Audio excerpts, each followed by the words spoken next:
పాపము, అశాంతి, భయం, దిగులు, శ్రమ, వేదన, దొంగతనం, వ్యభిచారం, వ్యాధి, హత్యలు, త్రాగుడు, ఉగ్రవాదం, భయంకర సంఘటనలు, మరణం, నరకం.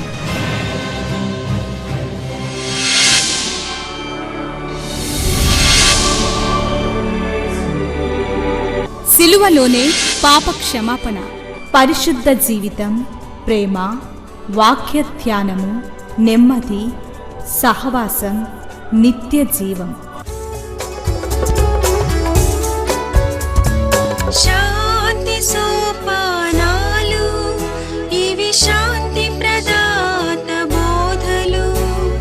చీకటిలో ఉన్న ప్రజలకు గొప్ప వెలుగు కలుగుటకు, చీకటిలో ఉన్న ప్రజలకు గొప్ప వెలుగు కలుగుటకు, చీకటి నుండి వెలుగునకు నడిపించే సోపానాలు. శాంతి సోపానాలు కార్యక్రమానికి మిమ్మల్ని ప్రేమతో ఆహ్వానిస్తూ ఉన్నాను. ఈ కార్యక్రమాలు మీ వ్యక్తిగతమైన ఆత్మీయమైన జీవితాన్ని దేవునిలో వెలిగించాలని, మీకున్న వెలుగు ఇంకనూ ప్రకాశించాలని, అలాగే ఈ లోకంలో ఒక విజయవంతమైన జీవితం జీవించడానికి నేర్చుకున్న అనేక పాఠాలు మీతో పంచుకోవటానికి దేవుడు నాకు ఇచ్చిన అవకాశాన్ని బట్టి దేవుణ్ణి స్తుతిస్తూ ఉన్నాను. గత దినాల్లో ప్రార్థన అనే అంశాన్ని ఆరంభించాం.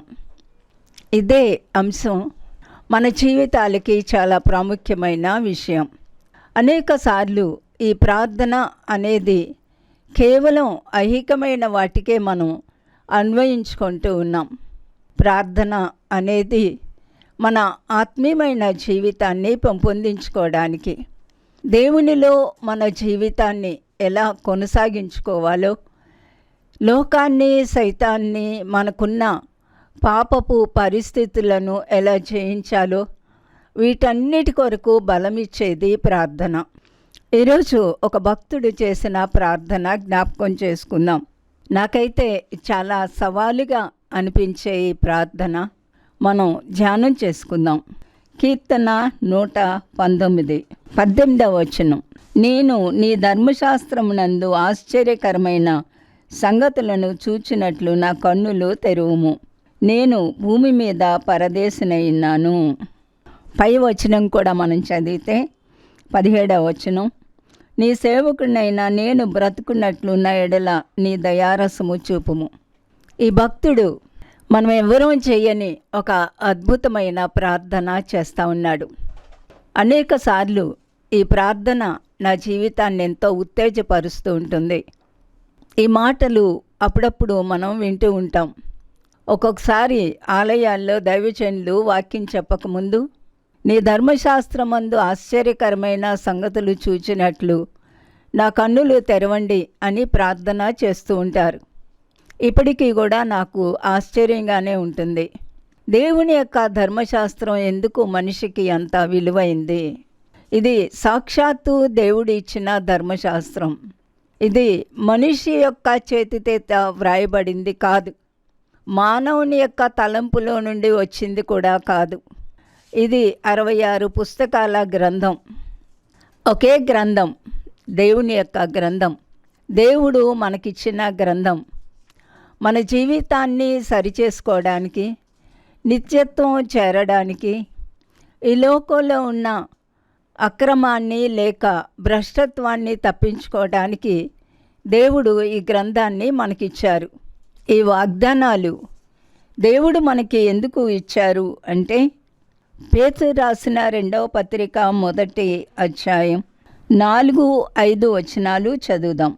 ఆ మహిమ గుణాతిశయములను బట్టి ఆయన మనకు అమూల్యమును అత్యధికములైన వాగ్దానములను అనుగ్రహించి ఉన్నాడు. దురాశను అనుసరించుట వలన లోకమందున్న భ్రష్టత్వమును ఈ వాగ్దానముల మూలముగా మీరు తప్పించుకొని. చాలా సంఘాలలో జనవరి 1వ తారీఖున వాగ్దానాలు అని ఇస్తూ ఉంటారు. నేను అప్పుడప్పుడు అనుకుంటాను అది ఎంతవరకు న్యాయము అని. బైబిల్లో చాలా వాగ్దానాలు ఉన్నాయి, కొన్ని వేల వాగ్దానాలు ఉన్నాయి. మనం తీసుకునే ఒక్క వాగ్దానం సంవత్సరం అంతటికీ సరిపోతుందా? బైబిల్ చదివినప్పుడు దేవుడు మనకు ఎన్ని వాగ్దానాలు ఇచ్చారు అనేది మనం ఒక్కొక్కళ్ళం ఒక నోట్స్ బుక్ పెట్టుకొని మనం బైబిల్ చదువుతూ ఉండగా దాన్ని వ్రాసుకోవచ్చు. అయితే ఎందుకు ఈ వాగ్దానాలు ఇచ్చారు అంటే, దురాశను అనుసరించుట వలన 4వ వచనాన్ని కొనసాగిస్తూ ఉన్నాను. దురాశను అనుసరించుట వలన లోకమందున్న భ్రష్టత్వమును ఈ వాగ్దాన మూలముగా మీరు తప్పించుకొని. ఎందుకంటే ఆ వాగ్దానాలు, ఎందుకంటే ఆ దేవుని యొక్క వాక్యం, లోకమందున్న భ్రష్టత్వమును ఈ వాగ్దానాల మూలంగా తప్పించుకోవడానికి. లోకంలో ఉన్న భ్రష్టత్వాన్ని ఎలా తప్పించుకోవాలి? అవినీతి నుండి ఎలా విడుదల పొందాలి? పాపపు అధికారాన్ని ఏ రీతిగా తొలగించుకోవాలి?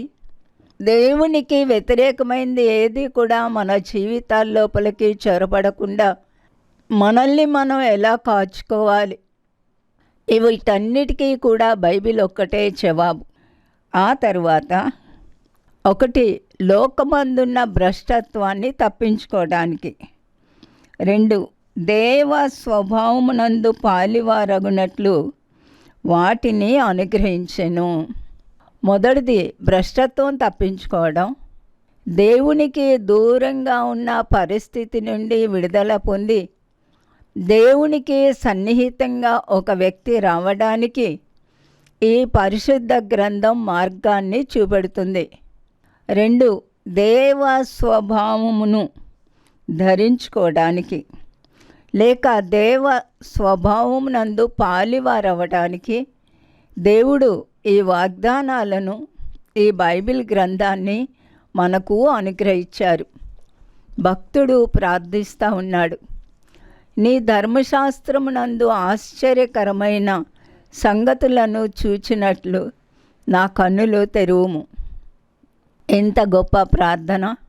మన వ్యక్తిగతమైన జీవితాలలో, మన వ్యక్తిగతమైన ప్రార్థనలో ఎప్పుడైనా ఈ మాటను ఉపయోగించామా? మీకు ఒక మంచి సలహా ఏంటి అంటే, బైబిల్ చదవకముందు బైబిల్ వడిలో పెట్టుకొని లేక మీ చేతుల్లో పెట్టుకొని, దేవా ఈ గొప్ప గ్రంథం నాకు అర్థం కాదు, ఈ గ్రంథం మీ తలంపులు నాకు మోసుకొని వస్తూ ఉన్నాయి, ఈ గ్రంథంలో మీ మనసు ఇమిడి ఉంది, నేను ఎలా బ్రతకాలో ఈ గ్రంథంలో మీరు వ్రాసారు, మీ స్వభావంలో నేను ఎలా పాలివాడను పాలిదానను కాగలను వ్రాసారు కదా. కాబట్టి ఈ గ్రంథాన్ని నేను చదివేటప్పుడు నా మనోనేత్రాలు తెరవండి అని మనం తప్పకుండా ప్రార్థన చేసుకుంటే, ఈ గ్రంథంలో మన కొరకు ఏం రాశారు అనేది మనకు చాలా బాగా అర్థమవుతుంది. ఇక్కడ ఇంకొక చాలా ప్రాముఖ్యమైన విషయాన్ని కూడా మీకు జ్ఞాపకం చేస్తాను. ఇక్కడ మనమందరము కూడా జ్ఞాపకం ఉంచుకోవలసిన లేక గమనించవలసిన ఒక ప్రాముఖ్యమైన విషయం ఉన్నది. 2వ కొరింథీయులకు రాయబడిన పత్రిక 4వ అధ్యాయం 4వ వచనాన్ని చదువుతున్నాను. దేవుని స్వరూపి అయిన క్రీస్తు మహిమను కనుపరచు సువార్త ప్రకాశము వారికి ప్రకాశింపకుండు నిమిత్తము. యేసు ప్రభుని గురించి ఇక్కడ ఏమని వ్రాయబడింది? దేవుని స్వరూపి అయి ఉన్న క్రీస్తు మహిమ అని వ్రాయబడి ఉంది. చాలాసార్లు చాలామంది క్రైస్తవ్యంలో కూడా కొందరు తప్పుడు అభిప్రాయాలు లేక తప్పుడు బోధలు, వీటిని విమతములు అంటాం. క్రీస్తుని గురించి రకరకాల అపోహలు క్రైస్తవ్యంలో కూడా వ్యాపించి ఉన్నాయి. ఈ భ్రష్టత్వం నుండి మనం తప్పించుకోవాలి. రెండవదిగా క్రీస్తు దేవుని స్వరూపమై ఉన్నారు. ఆయనను గూర్చిన ఈ సువార్త ప్రకాశము వారికి ప్రకాశింపకుండు నిమిత్తము. క్రీస్తుని గూర్చిన సువార్త మూడే 3 అక్షరాలు. ఈ మాటకు అర్థం దేవుడు మానవుడిగా ఈ లోకానికి వచ్చారు, మనిషికి తోడుగా ఉండడానికి వచ్చారు. అది మొదటి అంశం. రెండవది, మానవుల యొక్క పాపాలు పరిహరించడానికి వచ్చారు.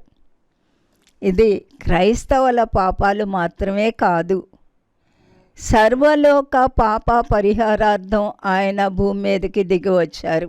ఎందుకు ఆయన పాప పరిహారార్థ బలి అయ్యారు అంటే, సర్వ సృష్టి కూడా ఆయనదే.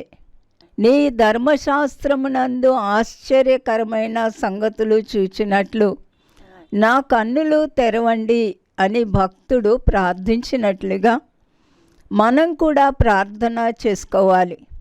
సృష్టి యొక్క ఆది బైబిల్ గ్రంథంలో ఉంది.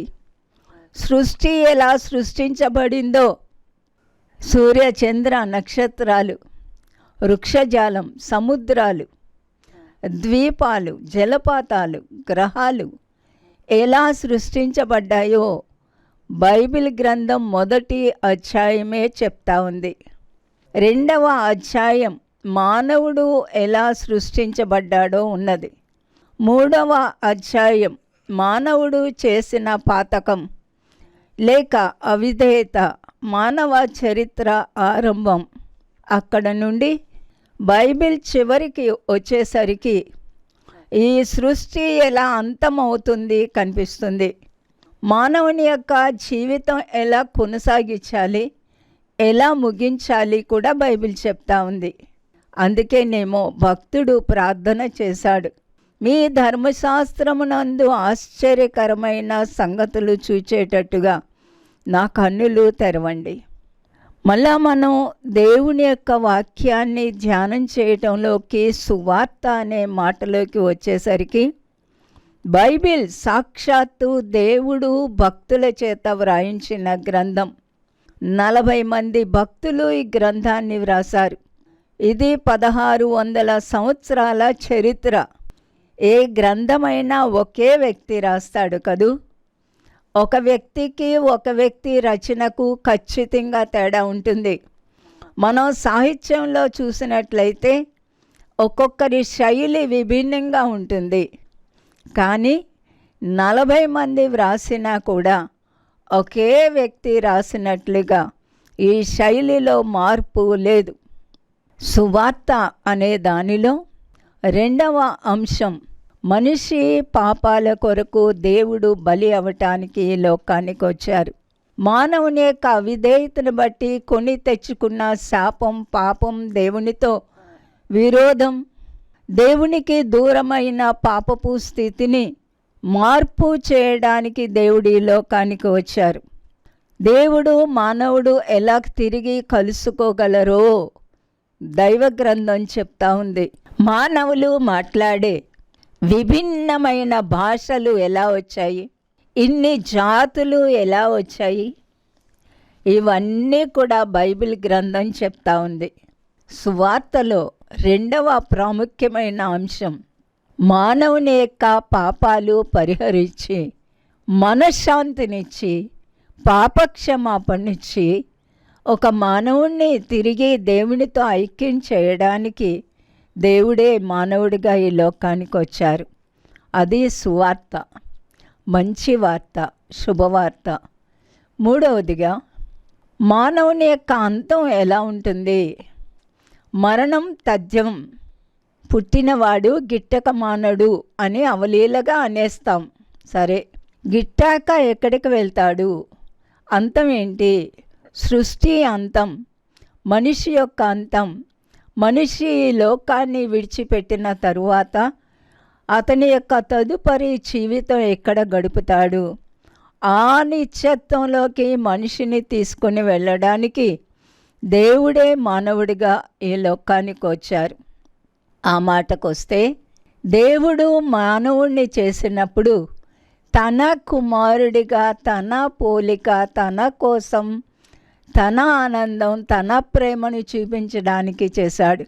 కానీ మనిషి ఆ విలువ గ్రహించక అజ్ఞానంతో ఒక దుష్ట శక్తికి లోబడి తన మాటను, తన యొక్క విలువను కోల్పోయి దేవునికి దూరమయ్యాడు.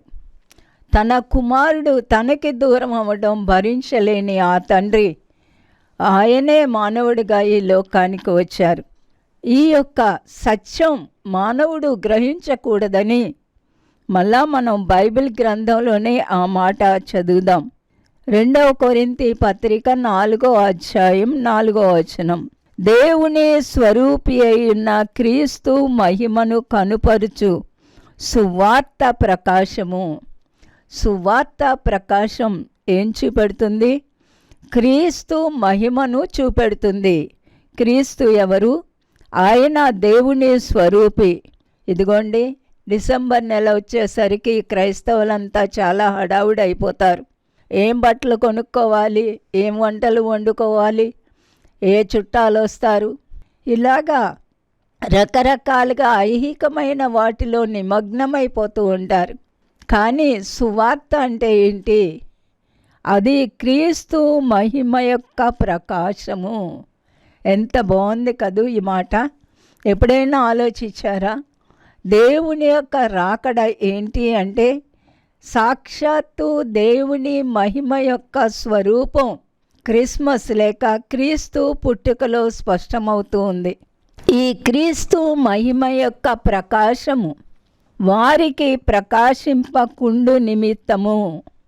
ఈ ప్రకాశం మాకు అక్కర్లేదు, ఈ ప్రకాశానికి మాకు సంబంధం లేదు అని ఒక తలంపు పుట్టించడానికి ఈ యుగ సంబంధమైన దేవత అవిశ్వాసులైన వారి మనోనేత్రములకు గ్రుడ్డితనము కలుగచేసెను.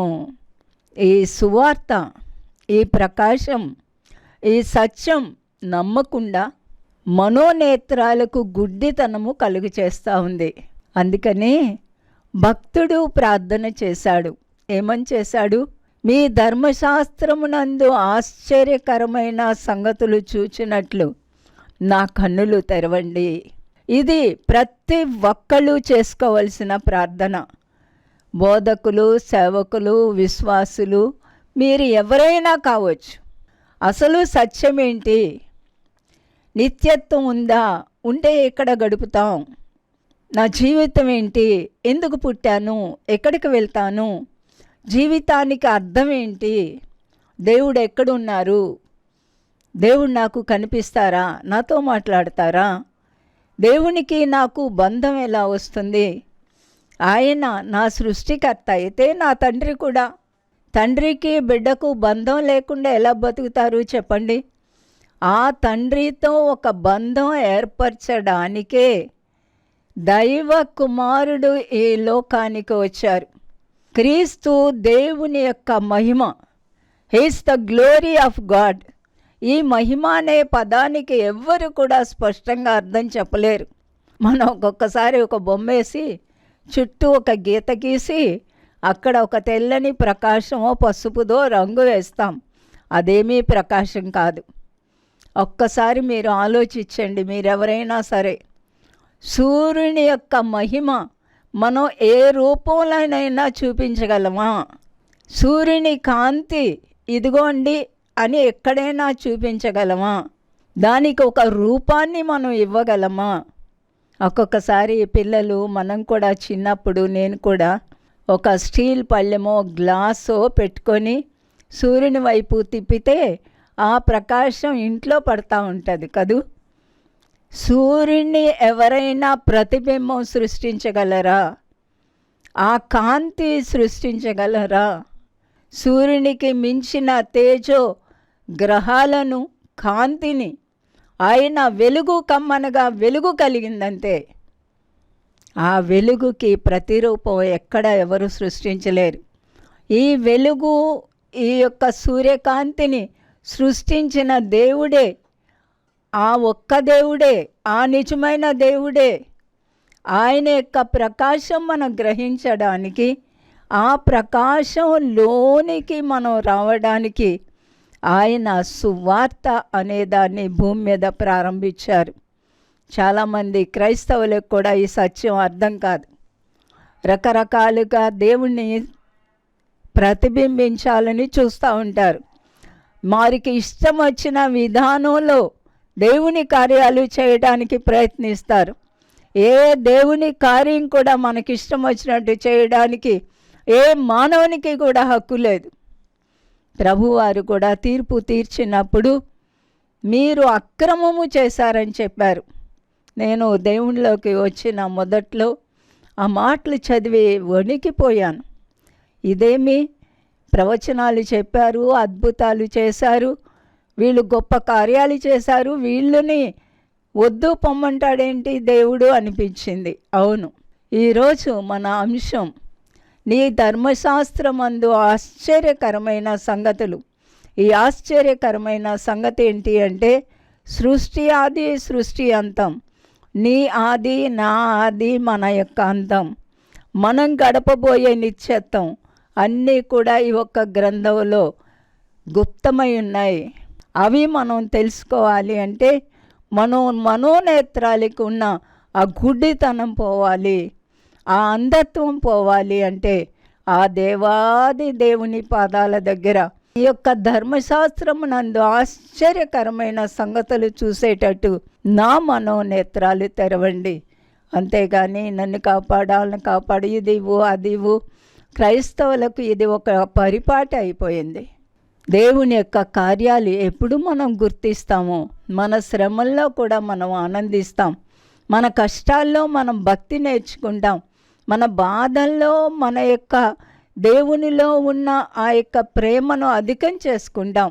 మన యొక్క జీవితం అనేకులకు ఆశీర్వాదకరంగా తయారవ్వాలి అంటే ఆయన ధర్మశాస్త్రంలో ఉన్న ఆశ్చర్యకరమైన సంగతులు మనం నేర్చుకుంటూ ఉండగా దేవుని చేతిలో చెయ్యి వేసి ఆయనకు ప్రియమైన బిడ్డలుగా మనం కొనసాగగలం.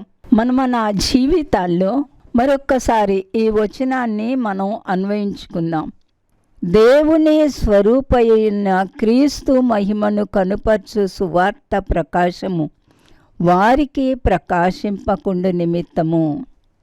మన జీవితాల్లో క్రీస్తు ప్రకాశము మనలో మన కొరకు ప్రకాశింపకుండు నిమిత్తము మనలో ఎక్కడ ఏ ఆటంకం ఉందో దానిని తొలగించమని మనము దేవుణ్ణి ప్రార్థన చేసుకోవాలి. ఇదేంటి అసలు, ఈ సత్యం ఏంటి? మీరు నిజమైన దేవుడేనా? మీరు నిజమైన దేవుడైతే నాతో మాట్లాడండి. మీరు నా సృష్టికర్త అయితే నాతో మాట్లాడండి. ఇలాంటి ఆత్మీయమైన జ్ఞానం మనకి కావాలి. సాధారణంగా ఈ దినాల్లో మన ప్రార్థనలు ఎలా ఉన్నాయి అంటే కేవలం ఈ లోకం సమస్యలు, మనం ఎదుర్కొనే బాధలు, కష్టాలు, అనారోగ్యాలు, మనకున్న పరిస్థితుల నుంచి విడుదల పొందాలి అనే ఒక ఉద్దేశంతోనే మనం ప్రార్థన చేసుకుంటున్నాం. కానీ ఆత్మీయమైన జీవితం కొరకు అంగలార్చే వాళ్ళు ధన్యులు. అలాంటి వాళ్ళు చేసుకోవాల్సిన ప్రార్థన, మీ ధర్మశాస్త్రంలో ఉన్న ఇమిడి ఉన్న నా జీవితం పట్ల మీకున్న ఉద్దేశం నేను గ్రహించడానికి, ఆ మార్గంలో నేను నడవడానికి నాకు బుద్ధి జ్ఞానం దయచేయమని ప్రార్థించుకోవాలి. దేవునిలో ఉన్నవాళ్ళు ఎక్కడా కూడా తప్పిపోకుండా మనల్ని మనం దేవుని యొక్క ప్రేమలోనూ ఆయన దయలోనూ పరిశుద్ధమైన జీవితంలోనూ ఆయన ఇచ్చే నీతిలోనూ మన జీవితాలను స్థిరపరచుకోవాలి. మన మనోనేత్రాలకు ఎలాంటి గుడ్డితనము రాకుండా దినదినము ఆయన వాక్యంతో వెలిగించబడాలి. ప్రభువారు మీరే ఈ లోకానికి వెలుగు అని చెప్పిన మాట మనం ఎన్నడూ మర్చిపోకూడదు. ఈ లోకమంతటినీ కూడా బాహ్యంగా వెలిగించేది సూర్యుడు. సూర్యరశ్మి రాగానే చీకటి పారిపోతుంది. మీరు ఈ లోకానికి వెలుగు అని ఎందుకు చెప్పారు? అంధకారములో నుండి ఒక వ్యక్తిని దేవుని వైపు చూడాలి అంటే ఆ వ్యక్తికి మనమే వెలుగు, మనమే మార్గాన్ని చూపించాలి. మన కుటుంబాలకు మనమే మాదిరిగా ఉండాలి. 5వ వచనాన్ని చదువుతున్నాను. అంధకారంలో నుండి వెలుగు ప్రకాశించునుగాక అని పలికిన దేవుడే తన మహిమను గూర్చిన జ్ఞానము యేసుక్రీస్తునందు వెల్లడి ఎగుటకు మా హృదయములలో ప్రకాశించెను. ఈ భక్తుడు చెప్తా ఉన్నాడు. ఏమని చెప్తున్నాడు గమనించండి. దేవుడు ఒకరోజు అంధకారంలో నుండి వెలుగు ప్రకాశించనుగాక అంటూ సృష్టిని ఆరంభించాడు. ఆ దేవుడే తన యొక్క మహిమను కూర్చిన జ్ఞానం మాకు అర్థమవటానికి, తన్ను తాను మాకు ప్రత్యక్షపరచుకోవడానికి, మాకు ఆయనను గూర్చి వెల్లడి చేయడానికి ఆయనే మా హృదయాల్లో ప్రకాశించాడు. కాబట్టి ఆయనను గూర్చే మేము ప్రకటిస్తూ ఉన్నాము. ఇది మిథ్య కాదు, ఇది ఒక మాయ కాదు, ఇది సత్యం. ప్రతి మానవుడు కూడా ఒకరోజు సృష్టికర్త అయిన దేవుని ముందు నిలబడి తన జీవితాన్ని గూర్చిన లెక్క అప్పగించుకోవాలి. ఇది సత్యం, ఇది బైబిల్ చెప్పే సత్యం. మనిషికి కావలసింది సత్యం, సత్య మార్గంలో నడవడం, సత్యాన్ని కనుగోవడం. ఏ వ్యక్తికి పాప క్షమాపణ జరుగుతుందో ఆ వ్యక్తి కన్నుల్లో ఉన్న పొరలు రాలి సత్యాన్ని చూడగలరు. ఆ సత్యమే మిమ్మల్ని ధన్యులుగా చేస్తుంది. ప్రార్థన చేద్దాం.